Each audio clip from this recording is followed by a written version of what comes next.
Yeah, welcome to this podcast. I have with me Professor Joshua Hendrickson, who is currently an associate professor and the department chair at the Department of Economics, University of Mississippi. Josh's research interests are at the intersection of monetary economics, public finance, political economy, and historical economic development.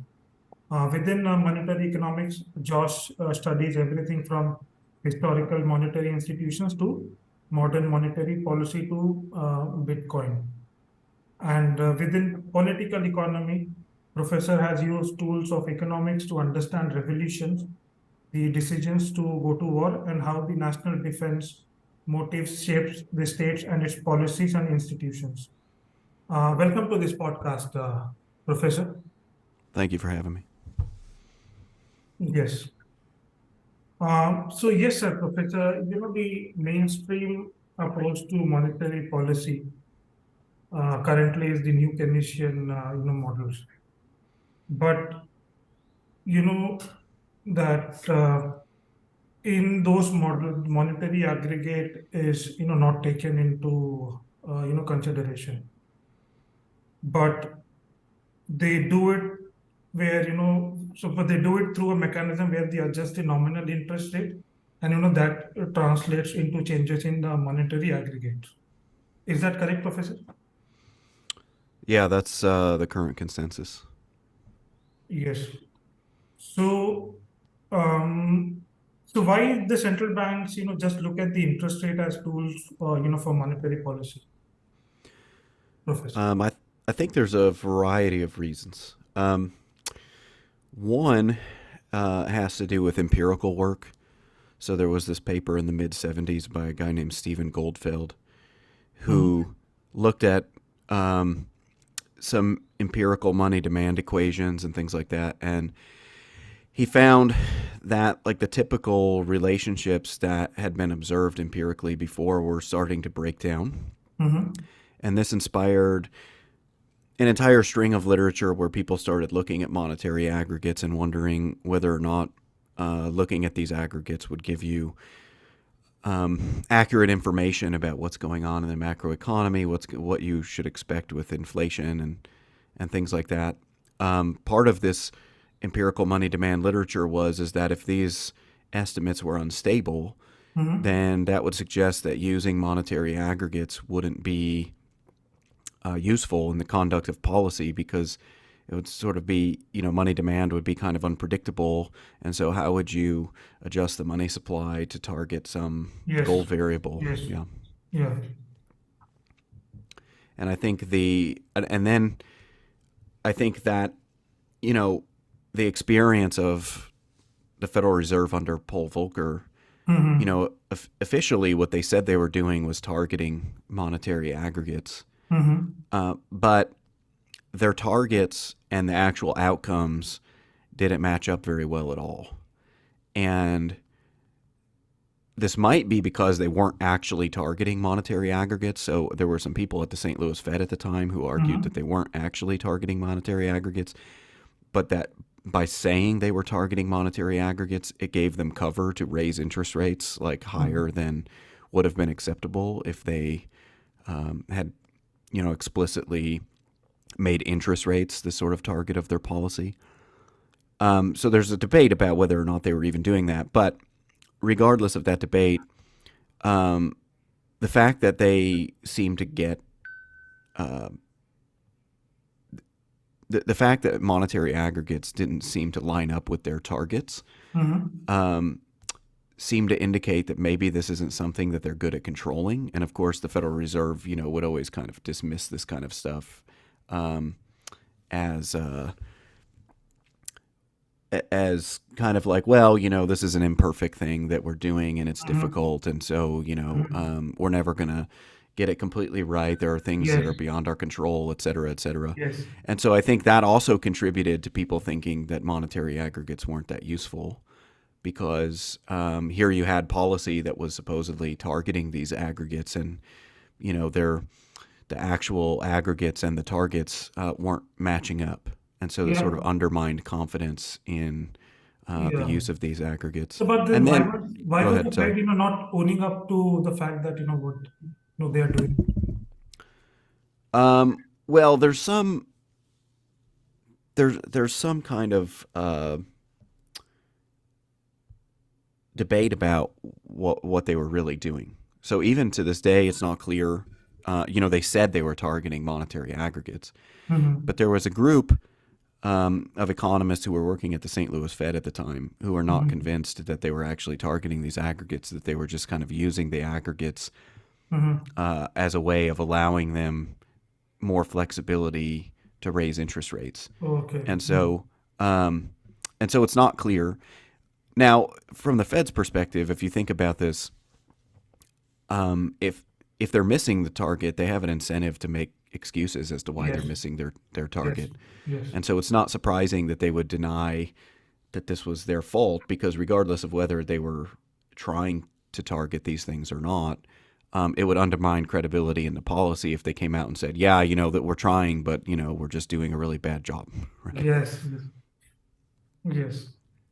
So, but so given this, so what is the the rationale, and where did this line of thinking originate in the context of macroeconomic analysis, where money is treated as being endogenous to the system, like it's treated as being something which is determined inside the system, Well, monetary. I think there's a couple of roots for this.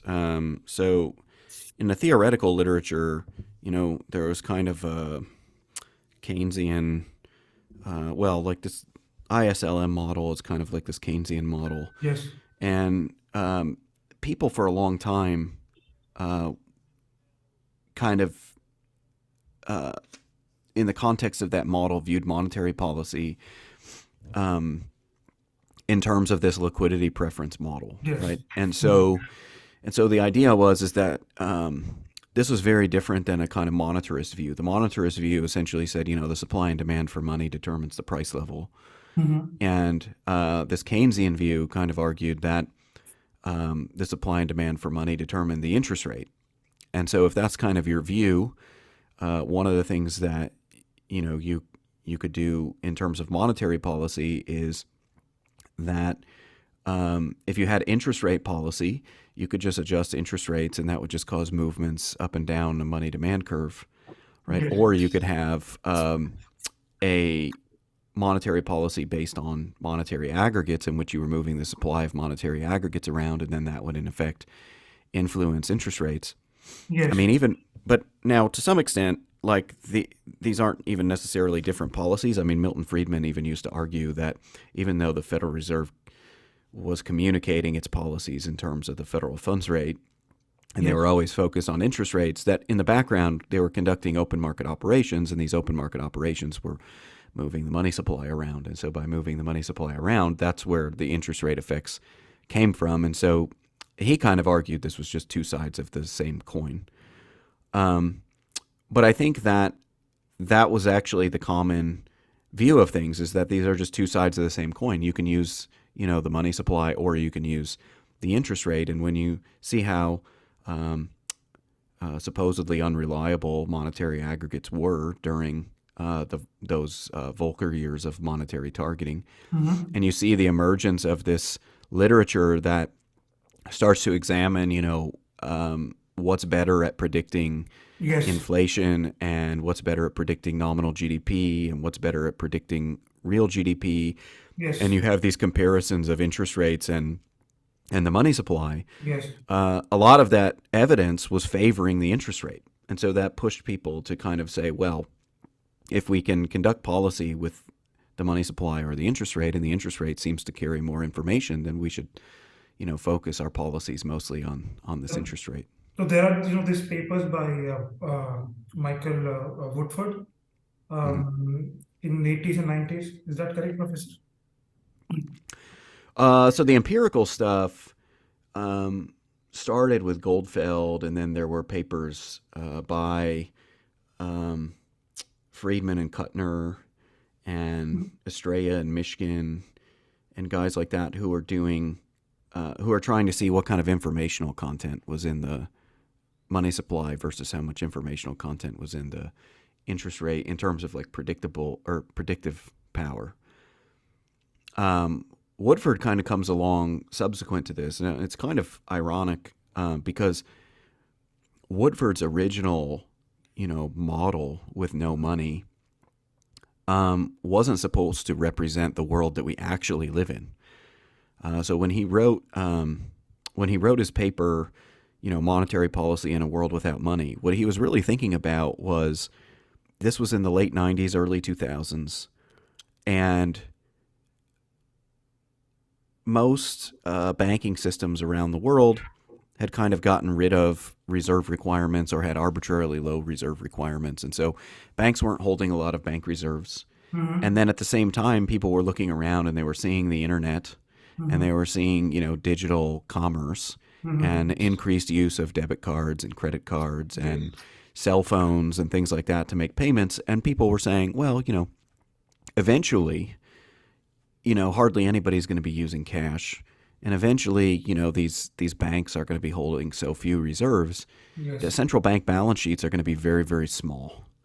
And so if those central bank balance sheets are very, very small, how are they going to conduct policy if we think about policy entirely in terms of open market operations? And so Woodford's original paper was kind of, let's think about this hypothetical world in which the monetary base is really, really small. How would central banks conduct policy? The irony here is that then this kind of became the core model of how people think about monetary policy today. So that model kind of demonstrated that you didn't need to know anything about the money supply in the conduct of policy. And so if you didn't need, money was just entirely redundant. And so if the money supply is entirely redundant, given that there's this empirical literature that says, it's hard to find predictive power here, and then given the experience of the Volcker Federal Reserve with monetary targeting, it just seemed to make sense that, well, we'll just start thinking about policy entirely in terms of the interest rate. We don't have to think about, monetary aggregates at all, because here we have this model, and this model is capable of allowing us to think about monetary policy entirely absent of any discussion of monetary aggregates. Thank you actually, for, giving such a meticulous account of, the literature. And, where actually, things sort of, got, messed up. And so, I would now, bring in the, contribution of Professor William Barnett, to the business cycle. But before I do that, Professor, I would like to, for the benefit of the, the audience that will be, listening to this podcast, give them the, give them the background that, since the Lucas critique, the business cycle modeling has, taken two directions. So one is the real business cycle, and the other is, the new Keynesian approach. Okay, and so the real business cycle is nothing but, is stochastic formalization of the new classical growth models. And so these models assume some type of, nominal rigidities, so that both technology and demand, shock plays a determining, role here. And the second is the new Keynesian approach to macroeconomics, which is the dominant approach, how people model business cycles. And so it's called the DSGE model, Dynamic Stochastic General Equilibrium Model. Is that correct, Professor? Yeah, I think the way to think about it is the real business cycle model was really designed to be this idea of about thinking about how much of what we observe in terms of business cycles is quote unquote like efficient behavior. So what they meant by this is kind of like the presumption in business cycle theory up to that point was that, the business cycle was entirely due to some kind of, frictions getting in the way of market clearing and all that sort of stuff. Mhm. And so like the original impetus behind these real business cycle models was to say, well, hey, look, in theory, if you have like unexpected things happening in the economy, Mhm. you're going to experience fluctuations in the economy. But even if markets clear all the time, you would still experience something that looks like a business cycle. Yeah. So, Yes. so if we and so if we write down a model where you have Mhm. these random things happening, Mhm. um, how much of the business cycle could we explain just by these random fluctuations? So that was kind of the motivation. But then this led to a huge debate about um, what percentage of the fluctuations that we observe in business cycles, are just sort of unavoidable, right? Are just the result of uncertainty or whatever. Mhm. And sort of the main model that emerged, uh, you know, in terms of thinking about monetary policy and in terms of thinking about business cycles in Mhm. the traditional way was the new Keynesian model, which emphasized, that the main friction that gets in the way of market clearing is sticky prices. Firms don't adjust their prices Yes. quickly. And so any kind of fluctuation in the economy is going to show up initially in terms of fluctuations in output. And then Mhm. over time, prices will adjust. And it's these kind of frictions that are going to allow us to explain business cycles, even if some component of business cycles is just, market responses to random things like the real business cycle model suggests, that empirically, in order to match the data, you do have to have like these frictions in the model. And the new Keynesian model emphasizes this friction when it comes to sticky prices, which also then, has a natural kind of policy implication for it has a natural policy implication, for these for monetary policy to deal Mhm. with a world with sticky prices. Mhm. Okay. So so given the evolution of business cycle, and now that the dominant modeling framework is the ESG model. Mm-hmm. So would you, Professor, um, argue that they have actually contributed to the understanding of the economic fluctuations that have happened over the last 50 years? Well, I think the main problem with the new Keynesian model is that it says that, well, advocates act as though the new Keynesian model shows that money is not important. Yes. But the new Keynesian model doesn't really show that money is not important because the way that they do this is they write down a model without money, and then they go back and they say, okay, well, imagine that we incorporated money into the model. Does that provide us with any additional kind of information? But it's not surprising that the answer is no, right? If I have a system of two equations with two unknowns, Mm-hmm. and then I add a third equation that includes a third unknown, Mm-hmm. I can still solve for the system by, using those original two equations, right? So the Yes. idea that adding an additional equation with money in it is a test of whether money is important. That's just not true. And I think the problem is that the reason that money is not important in the new Keynesian model is that there's no exchange that's taking place, right? There's no role for exchange. There's no reason for money to exist in the model. Money's not solving a problem. I like David Laidler has talked a lot about this. Is that Mm-hmm. when you take like we're working from the sort of opposite direction that we should be working from. Mm-hmm. And what Laidler's point is that when you start with the real business cycle model, there's no frictions. Mm-hmm. And so then when you're trying to add frictions to the model to make it more realistic, Mm-hmm. you're inherently like introducing these things that make the world less efficient. And so if you figure out a way to incorporate money into that model, Mm-hmm. money is actually making the world worse off. But in reality, we know that money makes the world better off, right? That it facilitates exchange that wouldn't take Yes. place in the absence of money. And so once you kind of think about it like that, you realize that if you don't have this crucial exchange role, then there's no meaningful role for money. And so it shouldn't be surprising that if you that if you look at these models, Mm-hmm. they don't have much role for money at all. Okay. So, there have been some evolution of search theory. Is that correct, Professor? Um, Yeah, I think that's. I mean, I think that's the point of those kinds of models is that they sort of start with the premise of like, okay, let's think about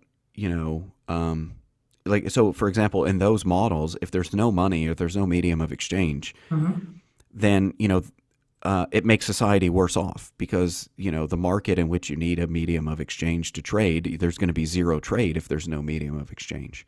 mhm, And so by adding the medium of exchange, you're adding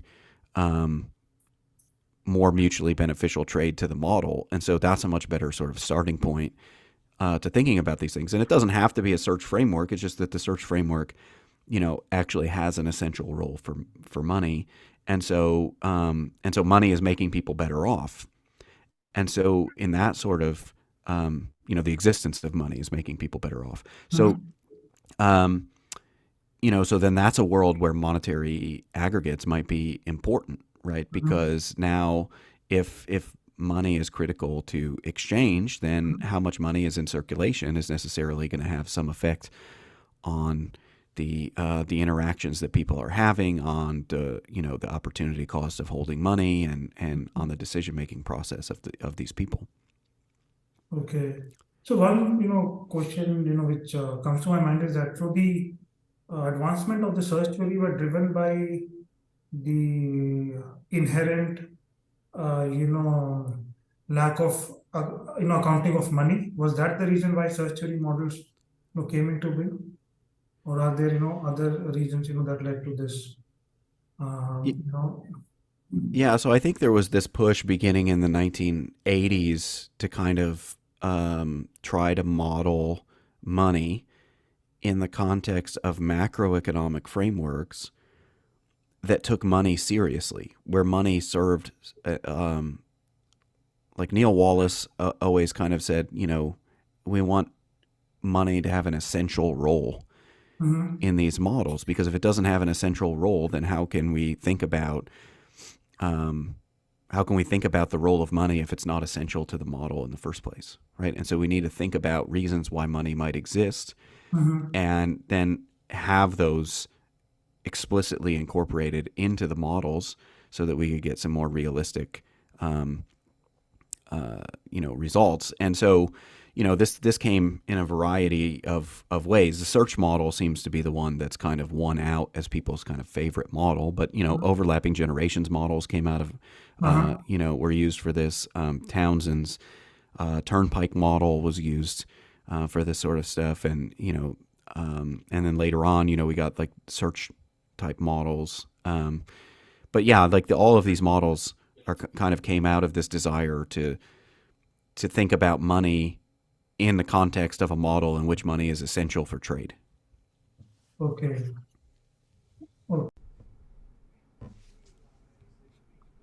Oh, yes, Josh. So this quote I've taken from Christopher Sims' presentation. He is himself the Nobel Prize winner in the year 2011.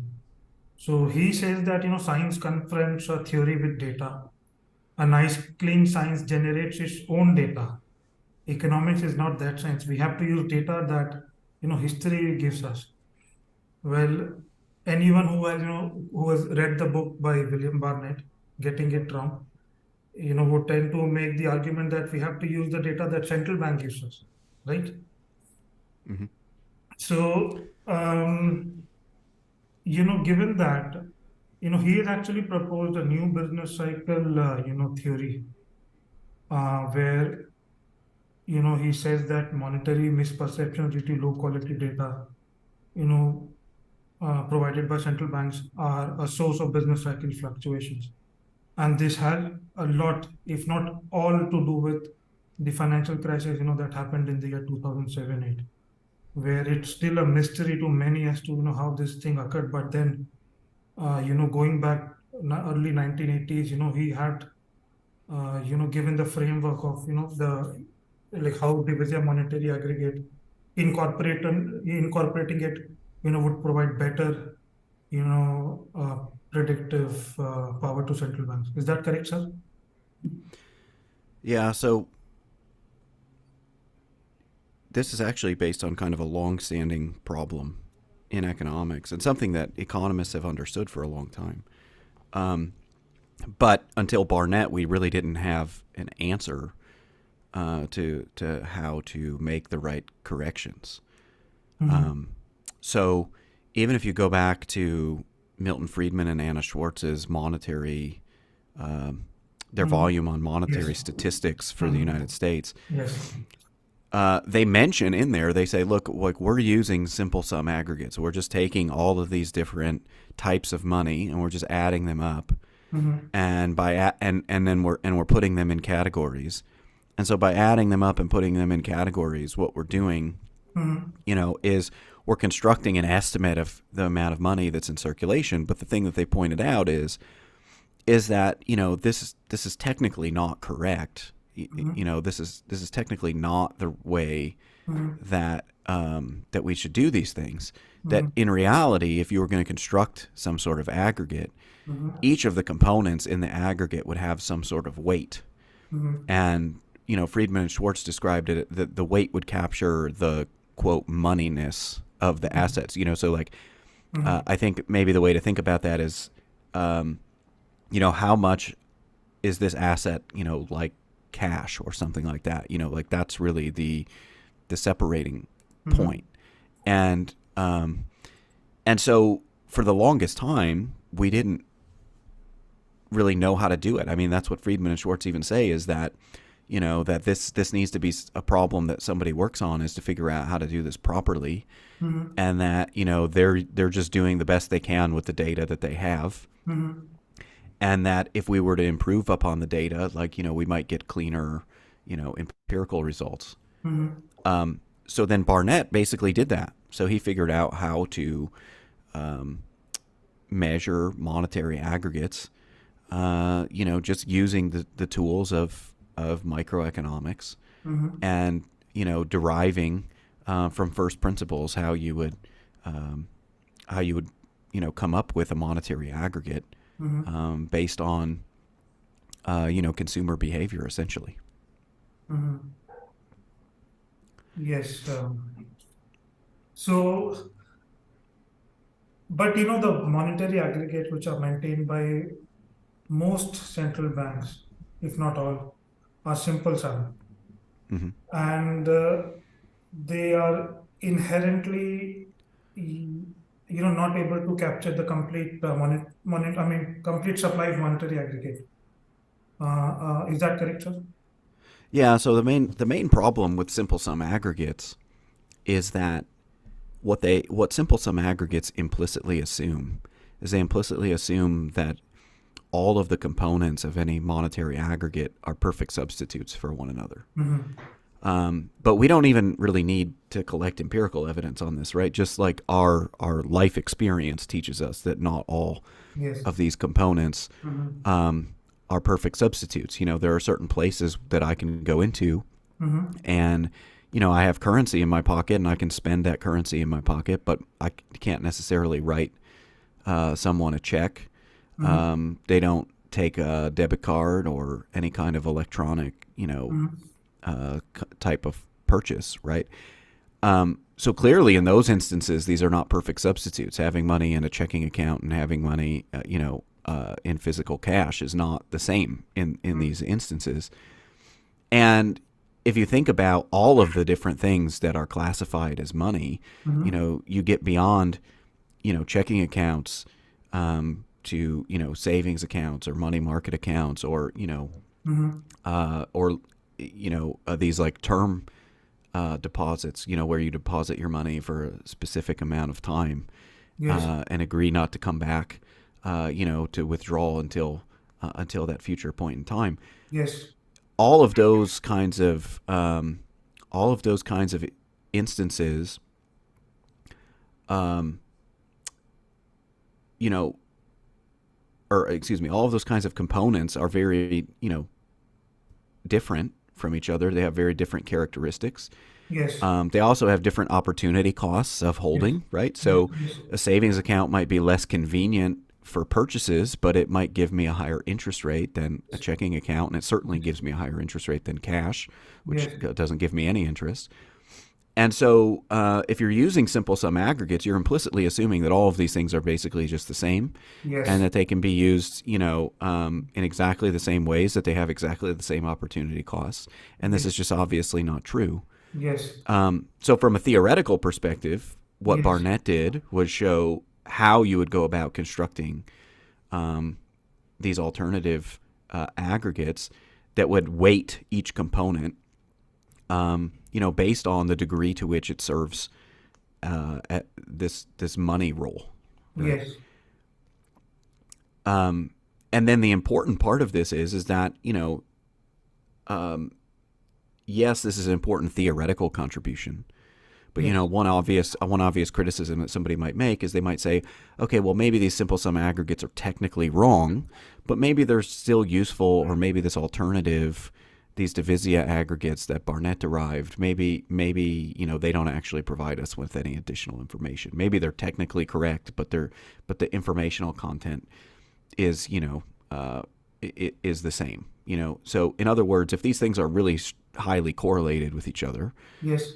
then it doesn't really matter which one that Yes. we Yes. use. Yes. But it is not. They're not. Yeah. Right. Exactly. And so if you look at the data, what you find is that the correlation between these aggregates varies significantly over time. Yes. And this is largely due to substitution effects that are going on within these components. So Yes. you'll have, if you have, if you go through a period, for example, where people are substituting away from cash and holding more of their money in checking accounts and savings accounts or something like that, Yes. what you notice is that the correlation between the two aggregates starts to separate, because for a simple sum aggregate, this doesn't actually change the magnitude of the aggregate. Like if I, take my cash and I put it in a savings account, Yes. I'm just taking, $100 from one, 100 physical dollars, and I'm moving that into the savings account, which now has $100 extra dollars in it. But the aggregate itself wouldn't change. Yes. Now, in the Divisia aggregates, it is going to change, because a savings account is going to have a lower weight than Yes. the currency. And also you might be substituting because the opportunity costs of these things are changing, in which case even the weights that are assigned to these components are changing. And so what you see is, if you look at fluctuations, like you could take, say, the growth rate of a Divisia aggregate, and then you could subtract from it the growth rate of the simple sum aggregate. And if these things were highly correlated, and this correlation was pretty constant over time, there would be some kind of difference in the growth rate, but it would be a pretty constant difference in the growth rate. But if you do this exercise, what you actually see is that the differences in these growth rates fluctuates quite a bit, over time. Yes. So And there so that is. suggests, that, like, empirically, there is a difference between these two. It's not just a theoretical consideration, and there's empirical importance to making this distinction. Yeah. So there's this Center for Financial Stability in New York, which to capture the historical data for Divisia aggregates. Correct, sir? Yes. CFS. Yes. Yes. So yes. So you mentioned there were some puzzles which were uh, uh, you know like were a cause of worry in the empirical literature. Which analyze monetary policy shock in the macroeconomic framework. So one puzzle that I have in mind, so though there are more than one, is one is price puzzle, where the responses of prices to monetary shock were sometimes contrary to economic theory. So there were like a number of puzzles. This is one that I have in mind. So, and this is where, Professor, your contribution comes to the picture. With your paper on redundancy and monetary mismeasurement, right, sir? Yeah, that's so essentially, I was inspired to do this because in looking at a lot of the evidence that people were citing as reasons why you wouldn't want money in your model, Mm-hmm. they were all using simple sum aggregates. Yes. And there had been some prior work that had been done on this to compare them. So my now retired colleague Mike Belangia wrote a paper in the mid '90s Yes. where he challenged some of these results in the literature by saying, okay, well, you're using simple sum aggregates. What if we just do a horse race? What if we run these same models with simple sum aggregates and Divisia aggregates and see, and see what happens? And what he found is that there were 5 puzzles that he looked at, and he found that 4 of the puzzles were no longer puzzles if you use the Divisia aggregates because you got the standard prediction. Okay. In my paper, I essentially did a similar thing. Is that I picked I picked 3 other puzzles, and Okay. then I went through and I said, okay, let's compare simple sum aggregates to Divisia aggregates, and then let's see which one performs better, Uh-huh. and do the Divisia aggregates actually match up with what monetary theory says that they should, Uh-huh. rather than you know uh, because if they do, right, then this is a sign that this isn't um, it's not monetary aggregates that don't matter. It's simple sum monetary aggregates that Yes, that that don't don't matter. matter, Yeah, right? exactly. Yes.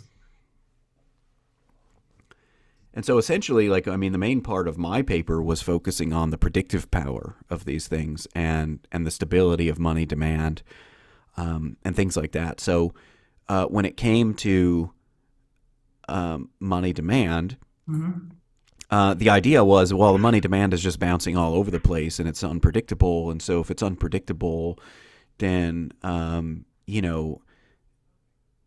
we can't really use monetary aggregates in policy because we'd be moving around these aggregates without really knowing what's going on Yes. with money demand. Yeah.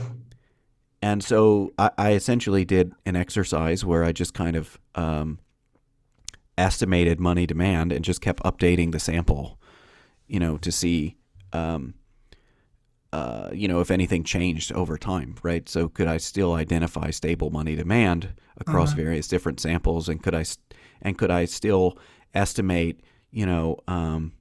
constant parameters across those different samples? Because if you can, then that's an indication that it doesn't matter what sample you pick, right? Money Yes. demand looks the same. And what I found is that, if you use these Divisia aggregates, that is indeed what you find, is that money demand does appear to be stable across all of these different samples. And so, this suggests that, these stories about unstable money demand were really driven by, Mm-hmm. um, these simple sum aggregates. The other thing that I did was I examined, the predictive power of these Mm-hmm. things. And Mm-hmm. so there were these models that essentially said, hey, you can't predict nominal GDP or inflation Mm-hmm. with monetary aggregates, and the quantity theory of money, Mm-hmm. you know, tells us you should be able to predict nominal GDP and inflation from what's going on with the money supply. Mm-hmm. And again, what I found is, yeah, if you use simple sum aggregates, you get kind of mixed results here. The monetary aggregates don't always they don't always allow you to make predictions about these things. But if you use Divisia aggregates, Mm-hmm. they do. And so that suggests that, again, this isn't a problem with monetary aggregates. It's a problem with the way that these monetary aggregates were being measured. Mm-hmm. Okay. So, coming back, with, given such a detailed account of, how you contributed and, how divisive monetary aggregates matter. So just coming back to, the point on the financial crisis.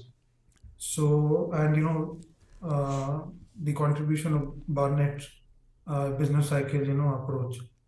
So, would you, because, there's a point which is, I think, made in the book also, getting it wrong, where he says that it was a cause of systematic risk being overvalued.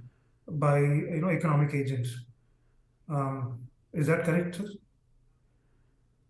Because if you do not produce Divisia aggregates, then agents, do not take into consideration what is actually the real picture. I mean, they do not know what is the real picture in terms of money supply. Could you throw Yeah, more? so this so this is a big problem. And there's actually a lot of research on this related to both money and other variables. So the idea is that if the central bank doesn't have reliable data, Mm-hmm. but they're using that unreliable data to guide their decision making process, Mm-hmm. then this is going to induce fluctuations into the economy that wouldn't exist if they had the right data. Mm-hmm. So so you see this in Barnett's work with respect to the monetary aggregates, but you also see this in other people's work when it comes to conducting monetary policy by trying to respond to deviations of real GDP from its trend, right? Well, Mm-hmm. we don't really know what the trend is, right? The trend could be changing over time. Yes. And so it's the same sort of problem, is that, you're trying to respond to the data that you have, but the data that you have isn't it isn't necessarily going to provide you with the right kind of it's not going to provide you with the right kind of indication of what's going on and what you should expect to observe in the data. Yes. Even before the financial crisis, I mean, in the 1980s, Barnett argued that part of the reason that the Federal Reserve had such trouble with targeting these monetary aggregates was because they were using simple sum aggregates. Mm. And so, and what he points out is that if you had been using the Divisia aggregates, policy probably wouldn't have tightened as much. Like you might have been able to bring down inflation without such a severe recession if you had been using the Divisia aggregates rather than the simple sum aggregates. Mm. Because the Divisia aggregates were saying monetary policy is really tight, Yeah. and the simple sum aggregates were saying that it wasn't, and so they sort of continued tightening policy, and during the financial crisis, you have the same thing. If you're looking at simple sum Uh-huh. aggregates, they're not always giving you the best indication of what's going on. Mm-hmm. I mean, and a separate point that Barnett makes is Barnett likes to use the broadest Yeah. aggregate possible. And one of the reasons is that, the aggregates that we have a lot of arbitrary cutoffs, right? Like a lot of these cutoffs were just done by economists who were kind of grouping things together, Yes. but it wasn't really based on, some kind of empirical test about whether or not these were valid aggregates or things like that. And so if you're making these arbitrary distinctions and you're using an improper aggregation procedure, it shouldn't be surprising that you're going to get unreliable data, and that unreliable data can lead to additional fluctuations in the Yes. economy if you're trying to use that data to guide your policy. Yeah. So we know, the damage, which can be done in the form of, the financial crisis in the year 2007-8, right? Mm-hmm. If central banks, do not end up, maintaining Divisia monetary aggregate. So given that, sir, how would you, paint the case of Divisia monetary aggregate for an emerging market economy, such as India's? Obviously, financial complexity is, notching up every year, in the banking sector. So what sort of, implications, does it have for, the central banking, the way it is done for an emerging market economy? Considering, it took place in the US, where systems are supposed to be highly sophisticated, right? And but it was not. Correct, sir? Yeah, so I think that, well, I think there's a couple of things here. I think one thing is that everybody should want to use the Divisia aggregates because there's now, well, I mean, we know them to be, theoretically correct, whereas the simple sum aggregates are not. we know that there's empirical information in these Divisia aggregates that are absent from the simple sum aggregates. Yes. And so on those grounds, I mean, I would hope that everybody would be, adopting Divisia aggregates. With regards to emerging markets, I think there's an additional point that people need to recognize, and that is that if you're in emerging markets, these emerging markets are going to witness significant financial innovation, Yes. right? So as you grow, the financial system is developing, Yes. and so one of the big things about this financial development is that when you're using simple sum aggregates, there are going to be new tools that that kind of substitute for existing components of monetary aggregates. And so sometimes these are new components. These are new ways of transacting that don't exist today, or these are, new tools or a new type of bank account or something like that should really be included in the aggregate. Yes. And the problem is that if you're using simple sum aggregates and you're going through this period of financial development, you're going to be adding components to the aggregate. But as you're adding components to the aggregate, you're artificially making the money supply bigger because there's this new thing that exists. But that new thing that exists might not necessarily make the amount of money Yes. in circulation greater. It's just that people are choosing to hold their money in different ways. Yes. And with the Divisia aggregate, when you're introducing new components to the aggregate, Yes.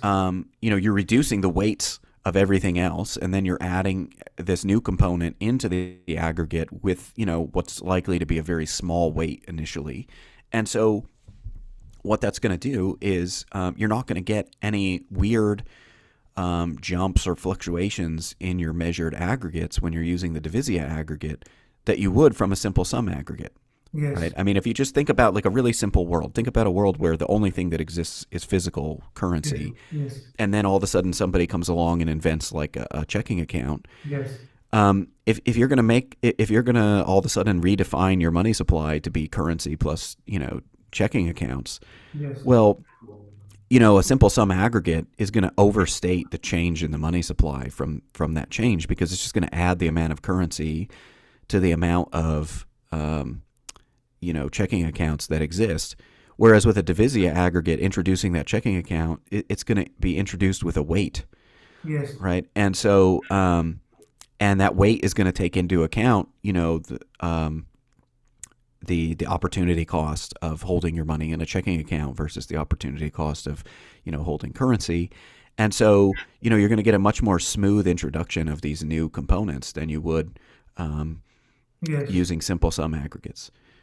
And it's important because if you're not cognizant of the fact that this change is taking place, you might make significant policy errors. Yes. Right? Like just by adding checking accounts in or something like that, right? You could look at this, in our simple example here. Yes. You add checking accounts in, and all of a sudden you think, oh, look at money growth is out of control. We're going to get inflation.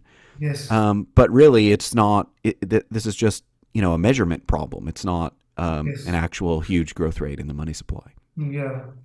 So that is where Barnett advocates measurement with theory, as opposed to theory without measurement, or measurement without theory. Correct, sir? Yeah. Yes. Any other points, sir, for an emerging market economy, that you would just, like to make here in the context of, Divisia aggregates? Or, Well, I think this. central bank transparency, because, that also is very important here. Yeah, and I think that the stakes are higher, right? Because when you're an emerging economy, if you make a significant policy error, it can, first of all, the costs are going to be larger in magnitude. Yes. But also it might undermine the confidence in policymakers, or it might undermine confidence in using, something like the money supply as a guide in the first place. Yes. Right. And we don't want to, we don't want to throw out thinking about money completely because policymakers are using a flawed measure of the money supply. And Yes. so I think that the stakes are higher. It's more important to have accurate data because you don't want to derail um, any kind of growth that you're experiencing as an emerging economy. Stakes are particularly high for India because we have a large. Firstly, our population base is 1.5 billion. It might have Hmm. even surpassed China's. You know, but then the Yes. stakes are high because any policy error that undermines the economic performance can have huge implications for employment for the Hmm. low-skilled worker, right? So, Absolutely. Yes. they are the ones who are actually at the receiving end of, you know, errors. Any other points, sir? Yes, apart from this. Well, I just think that it's important to, I think just in general, it's just important to get things right. Right? Like, there's no reason to use something that we know to be flawed. It's one thing if you're using data and it's kind of the best you can do. Yeah, Right? We're all like, as you kind of opened up this discussion about the Divisia aggregates yeah, with, like we're not creating our own data in a lab.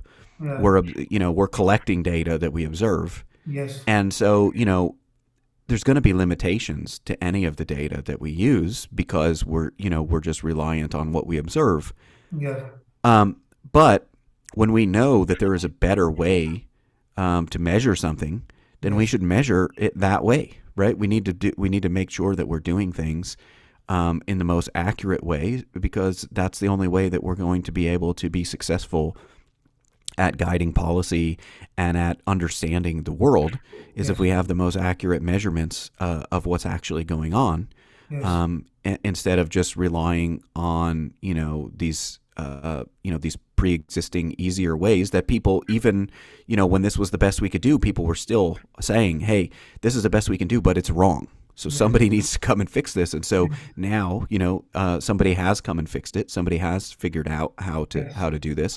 And so there's no reason to stick with this old method, yes, other than just stubbornness. yes. Yeah. One last question, sir. When will he receive a Nobel Prize for his work? Because I, always keep thinking about this thing. William Barnett. I'm not sure. I mean, I think that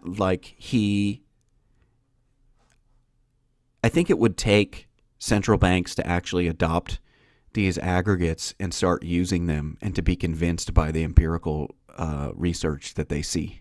Yeah. Um, and so far, even in the United States, like there's still some resistance to using these alternative measures. I mean, as you mentioned before, like Yeah. these aggregates um, are not being produced by the Federal Reserve. They're not being produced by a government agency in the United States. They're being Yeah. produced by the Center for Financial Yes. Stability. Yes. And we need to get to a point where the Federal Reserve is doing this, and the Federal Reserve is using these aggregates in its own monetary policy analysis. Yes. Completely correct. Yes. Thank you so much, Professor. I mean, I Yep. can't imagine, how this discussion would, be received. But then it was always my objective to, have this discussion with you, Professor. No, I enjoyed it. Yeah, thank you. Thank you, Professor. Yeah, Yep, no problem. thank you, sir. Thanks for having me. Thank you. Thank you.